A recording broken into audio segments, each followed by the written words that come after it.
Hello again. Well, I wanted to walk you through one of my starting points for an abstract expressionist painting. This is what is this? 36 by 48 canvas, and I have already started a little bit with just truly random, mindless mark making that has no point, no logic, no precision, no anything to it. One of the things I like to do is I take even magic markers or alcohol-based pens. I take pencils, I use oil pastels, all kinds of stuff to just get random, nonsensical, non-thinking, non-objective stuff onto the canvas, and I'm not making anything, right? So I'm literally just this, right? And just this, and then this, and then again just this. This is just pure free-form nothingness. I'm going to take this pen and then do kind of a little thing over here. These alcohol pens and the magic markers are kind of interesting. Same with the oil pastels, because when I do put my first layer of acrylic paint on here, it's going to make those things bleed. And the strong lines and shapes and things that you kind of see now won't very likely be there later. All of this stuff with the pastels and even this yellow blotch from one of these highlighters, that's going to bleed. It's going to cause the paint to shift. The color that I put down won't be the same color. Like, this is truly an exercise in kind of randomness, doing nothing, and letting your mind detach from the idea that you're making something. Because right now, I don't know what this is going to be like, and I don't want to have an idea in my mind of what this is supposed to be like or where I'm going to end up later. So I've got these marks in there. I want to do a little bit more yellow highlighter. I'm going to take one of my little stick pencil things. I'm going to do this. Just color in some stuff there. Some of this stuff may show through later in the finished painting, little bits of it, little tidbits, and it'll just show depth. It'll just show little random lines or a hint of a squiggle or a hint of a color, right? But, you know, and you can see even where this marker interacts with that oil pastel, it's now changing the color and changing the nature of what this is here too. Softening the line, but it's bleeding already into each other. And now what I've got is an interesting blue, green, aquamarine thing going on that I didn't have before. So there isn't a rule, there isn't a right, there isn't a wrong here, and I'm not making anything in particular. And then what I'll do next, I have one more color I think I want to add here. I have a pink I want to do. And then I'm going to just sort of go like that with some pink. And I'll put some pink in there. This is a really nice light pink. These alcohol pens are cheap. You can get them like $1 each when they're on sale at different art stores. And I just find them really fun for this process here. So it's basically scribbles and just random expressions of what the mind is doing. Then I'm going to take some paint. And for this process, I will take some of my super cheap paints I get when I see them on sale at various stores, because these are not necessarily the best like light fast or color fast types of pigments. They're really like beginner colors, and what they're really going to do in this place, I'm even just using the paint tube as my applicator, as my paintbrush. This is just going to give me background more background color and texture later when I start applying the better quality paints and the things I want to have on there. So again, I'm just playing with this paint tube and I'm playing with this color. I don't know what I'm making. I'm not really making anything right now. I'm just sort of playing with the shape and playing with the tube and seeing what happens with this. That one's going to drip for a minute while I'm playing over here, and that's okay. That one's already starting to drip. I kind of like that drip. And it'll, it doesn't have a purpose, it doesn't have a meaning. I just keep repeating that to myself. I don't have a purpose, and I don't have a meaning. Doing myself some little circles right here with this. That tube is dead. But that tube probably cost me 20 cents from some store. So I don't know. I'm going to do another red, a different red. This is a really much deeper red. And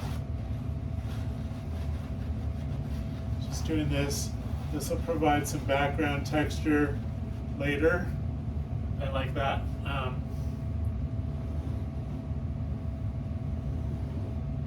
These lines, they may be covered by 6, 10 layers of paint later, but they'll kind of show up. And I don't know what they'll be. I don't know how they'll be interpreted later, but I kind of like that this randomness is going to be there. So I made a mess of this tube. I'm probably just going to squeeze the rest of this out and then I can throw it away. So yeah. Yep, so that's that. And then I can even just take a dry brush, for example, for a moment, one of my small brushes, and just sort of, start adding some other elements of my chaos here.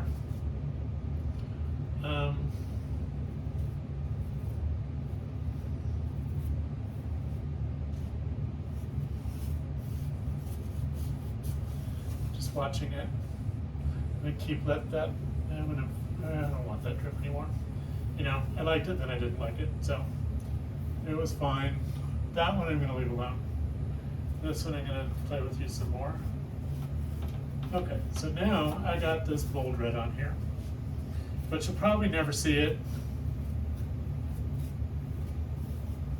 And now I can put this, just get that paint off of there. Okay, so I'm still definitely in the no rules phase of this.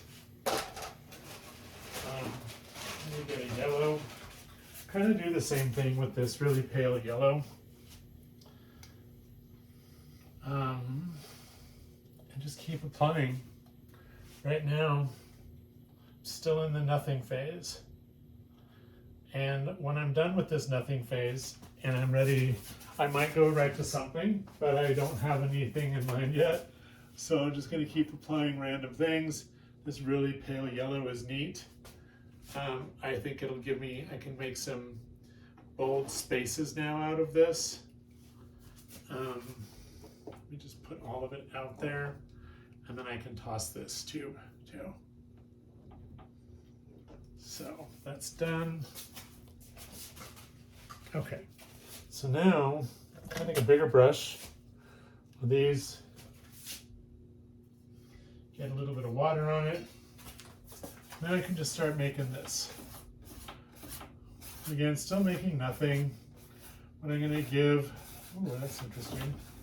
I'm going to start just putting something down in here, right? And then this.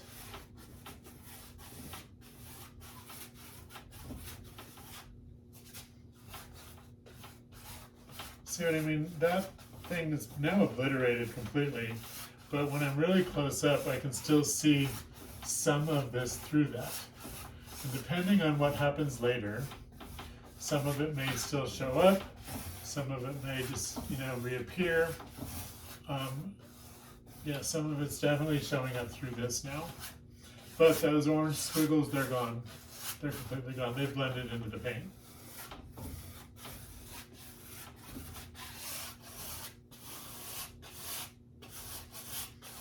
So there's that. Now we got a big red mess. Now I have a new favorite color. I'm gonna put some of this down. Let me get it out here.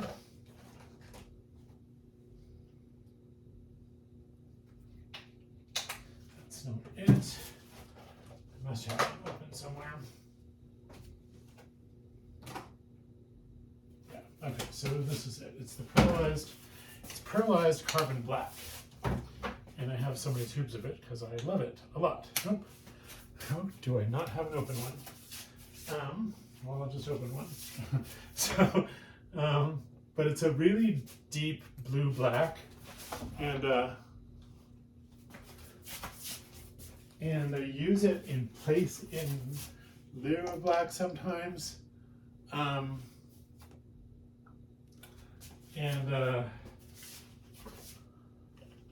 sort of like some of the deep purples I like to use too sometimes. And I'm just going to take this, make bigger marks, cross over my reds. And I did just spill somewhere, and I just hope it's not somewhere where one of my cats is going to suddenly get into it. I'll have to look for that in a minute. So anyway, yeah,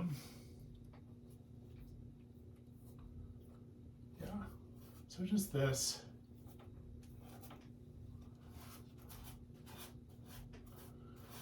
Sort of getting some dark background on this now. Compete with those bright colors. Still not making anything in particular. There's no object here. I'm just sort of feeling my feelings. Some complicated things going on today. And I'm going to kind of work that out with color and expression and brush strokes on the canvas. And still not worry at all about what I'm making or what I'm saying. Right now I don't have any distinct thoughts about what I feel I should say today or what I'm making.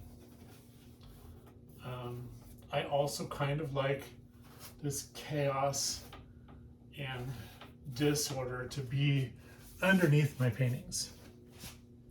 A lot of the ones that I have finished that seem highly structured, underneath them is something like this. And I know they're always there. And every now and then when I look at it, I can see hints of it through the stuff that's on the surface, the visible portion of the painting. So as the artist, I find that really fun to basically kind of have like a secret painting under the painting.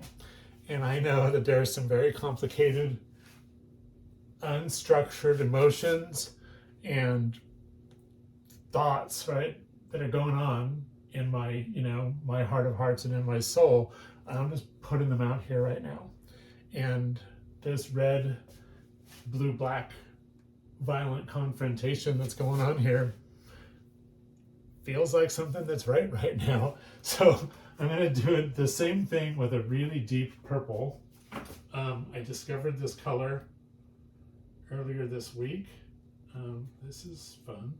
Okay, so I guess I'll take that out. It's also got a quality that's almost black. And what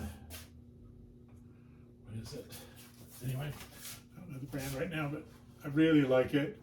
I like that when you put it down thick in spots, it's almost inky black purple, but then when you spread it, you get other shades of purple from it.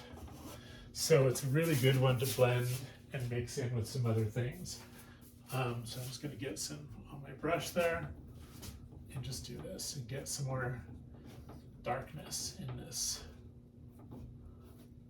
And do that one more. All right, there.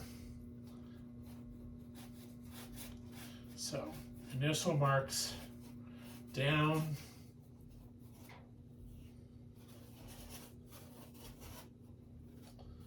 And now I'm going to stand away from it for a minute. And then I'll probably come back with some other lighter colors. and I'm just going to keep adding for a little while, and then when I'm done with this process, I will probably give it the weekend and come back to it.